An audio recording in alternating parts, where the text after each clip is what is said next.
وہ کیا کسی نے خوب کہا تھا، ذرے اس خاک کے تابندہ ستارے ہوں گے، ذرے اس خاک کے تابندہ ستارے ہوں گے جس جگہ آپ نے نالین اتارے ہوں گے۔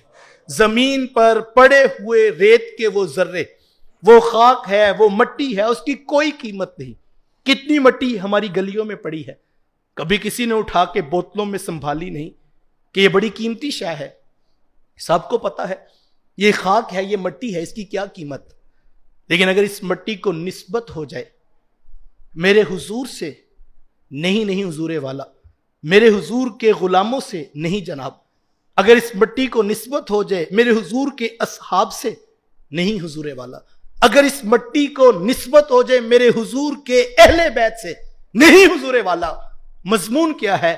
اگر اس مٹی کو نسبت ہو جائے میرے حضور کے قدموں سے لگے ہوئے نالین سے، تو پھر یہ مٹی مٹی نہیں رہتی، یہ خاک مدینہ شفا بن جاتی ہے۔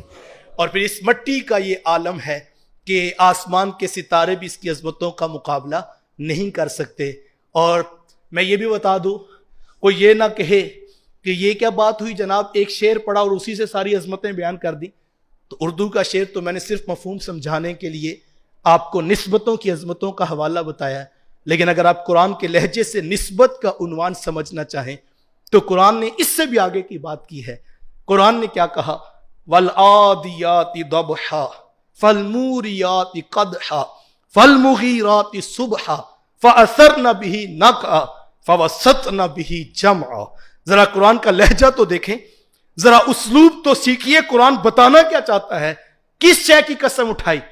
محبوب کے غلاموں کے گھوڑوں کے قدموں سے لگی ہوئی کھریوں کے پتھروں سے ٹکرانے کے بعد ایک لمحے کے لیے جو شرارہ پیدا ہوتا ہے، رب فرماتا ہے محبوب میں رب ہو کے اس شرارے کی بھی قسم اٹھاتا ہوں۔ تو یہاں نسبت کا ذرا حوالہ دیکھیے، محبوب کی قسم نہیں اٹھائی گئی، محبوب کے غلاموں کی بھی قسم نہیں، محبوب کے غلاموں کے گھوڑوں کی بھی نہیں، محبوب کے غلاموں کے گھوڑوں کے قدموں کی بھی نہیں، محبوب کے غلاموں کے گھوڑوں کے قدموں سے لگی ہوئی کھریاں نہیں جناب، اس کی بھی نہیں، محبوب کے غلاموں کے گھوڑوں کے قدموں سے لگی ہوئی کھریوں کے پتھروں سے ٹکرانے کے بعد جو ایک لمحے کے لیے ایک آگ کا چھوٹا سا شرارہ پیدا ہوتا ہے، رب فرماتا ہے محبوب میں رب ہو کے اس شرارے کی بھی قسم اٹھاتا ہوں۔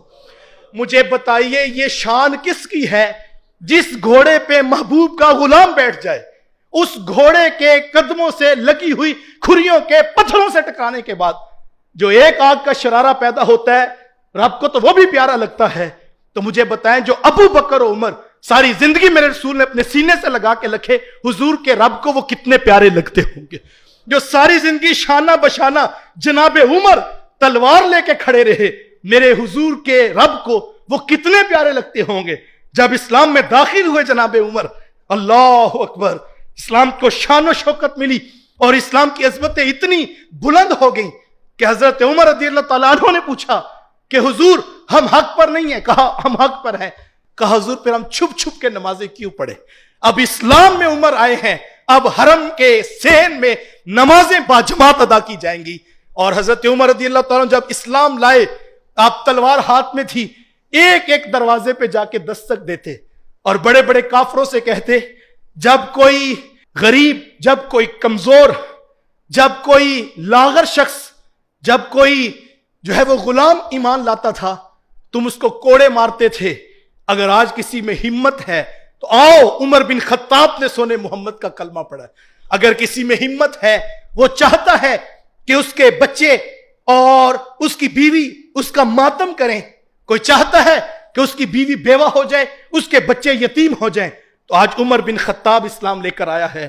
اور یہ وہ شخصیت ہے کہ جن کے بارے حضور علیہ السلام نے دعا کے ہاتھ اٹھائے۔ اسی لیے علماء فرماتے ہیں کہ حضرت عمر رضی اللہ تعالیٰ مراد رسول ہیں، حضور نے اللہ سے مانگ کے عمر بن خطاب لیے ہیں۔ اللہ اکبر، حضور کے ہاتھ اٹھے اور جناب عمر کی تقدیر پلٹ جاتی ہے اور وہ در حبیب کے غلام ٹھہرتے ہیں۔ پھر ساری زندگی وفائیں کی، اللہ تعالیٰ کے رسول صلی اللہ علیہ وسلم سے ان کی جو نسبت، جو عظمت ہے اور اسلام کے ساتھ ان کی جو وفا ہے، یہ قابل ذکر ہے، اور اس وقت اشد ضرورت ہے کہ ہم وہی معیار حکومت، وہی انداز عدل، وہی تقوی کے نظام کو پیش کریں جو جناب عمر رضی اللہ تعالیٰ عنہ نے اپنی سیرت کے اجالوں سے امت کے سامنے رکھا تھا۔